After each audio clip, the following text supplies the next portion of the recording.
오늘 있었던 정치권 뒷이야기를 알아보는 정치 톡톡 시간입니다. 정치부 안보람 기자와 함께하겠습니다. 어서 오십시오. 더불어민주당 대선 후보 경선 끝났지만 끝이 아닙니다. 왜 이렇게 후유증이 크죠? 예, 그렇습니다. 리얼미터가 지난 11일부터 이틀간 조사한 여론조사 결과를 오늘 발표했는데요. 민주당 경선에서 이낙연 전 대표를 지지했다고 답한 응답자 가운데 내년 대선이 사자 대결로 치러질 경우 이재명 후보에게 투표하겠다고 응답한 비율은 14.2%. 반면 국민의힘 대권주자인 윤석열 전 검찰총장을 찍겠다는 응답은 40.3%에 달했습니다. 윤석열 후보 대신 홍준표 후보를 넣어보면 이재명 후보를 찍겠다는 사람은 13.3%, 홍 후보를 찍겠다는 사람은 29.9%였습니다.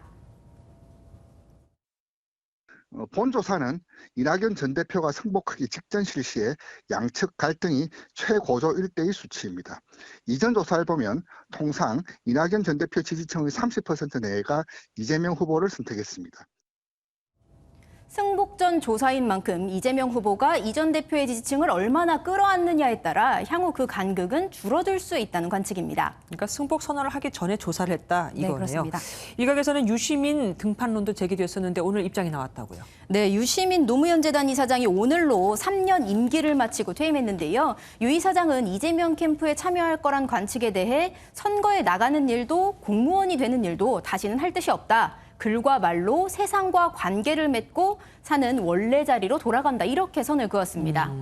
그리고 이준석 당대표가 그렇게 자제를 권유했는데 그럼에도 국민의힘 대선 후보 토론에서 또 천공 스승 이야기가 나왔습니다. 네, 유승민 후보에 이어 이번에는 홍준표 후보가 천공 스승을 거론했는데요. 토론의 모습 먼저 보시겠습니다. 현 제주공항을 확장하는 안은 어떻습니까? 어렵다고 하시더라고요. 그런 생각은 해봤습니다만은. 천공 선생님 유튜브를 보니까 제주공항을 확장하니 좋다고 그래 말씀하셨는데. 모르겠습니다.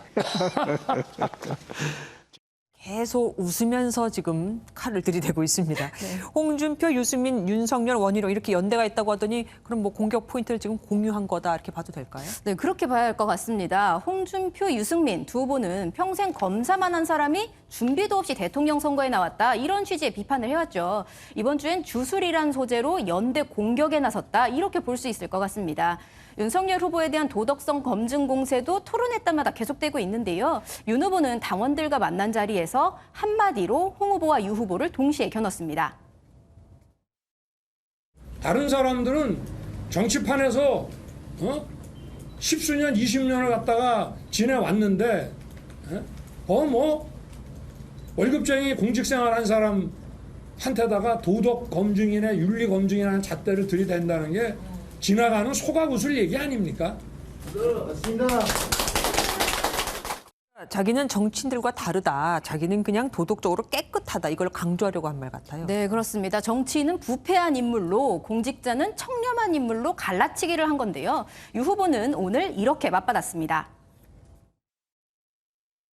아마 정치를 처음 해보셔서 그게 굉장히 적응이 안 되시는 모양인데 치열한 그 검증은 저는 토론에서 당연히 해야 될 그런 과정이라고 생각하고 뭐 정치 애송이다 이거를 이렇게 돌려서 얘기한 것 같습니다. 그리고 윤석열 후보 예전엔 일상생활 사진들을 연이어 올렸었는데 이번에는 좀 어린 시절 사진들을 올리고 있습니다. 네, 얼마 전 이재명 후보와 윤석열 후보 어릴 적 옷차림 비교 사진이 화제가 됐었죠. 네네. 이 후보 측은 애초 컬러였던 사진을 이렇게 흑백으로 바꿔가며 윤 후보의 부잣집 도련님 같은 모습을 강조했습니다. 서민의 삶을 잘 모른다 이런 이미지를 보여주기 위한 걸로 보이는데요. 윤 후보 그런데 그날 이후로 하루가 멀다 하고 옛 사진 공개에 나섰습니다. 형과 눈사람을 만드는 모습이라든가 가족들과 운동회에 참석했던 모습, 오늘은 부모님 결혼 사진을 공개했습니다. 뭐 그냥 공개했을 리는 없고 숨은 뜻이 있겠죠. 네, 그렇습니다. 친근한 모습을 부각하려는 것으로 보입니다. 보시면 사진뿐 아니라 밑에 배바지 패션, 성렬이 형 등 해시태그를 달았는데요. 이재명 후보나 홍준표 후보가 윤석열 후보가 부유하게 자랐다는 점을 비판하자 상대편 가난 컨셉과 반대로 오히려 나야말로 유복한 가정에서 잘 자랐다 이런 점을 강조하려는 것으로 보입니다. 여기에 상대적으로 지지세가 약한 젊은 층 또 여성 유권자들을 공략하는 전략도 숨어 있다 이런 해석 가능해 보입니다. 예, 지금까지 정치부 안보람 기자와 함께했습니다. 고맙습니다.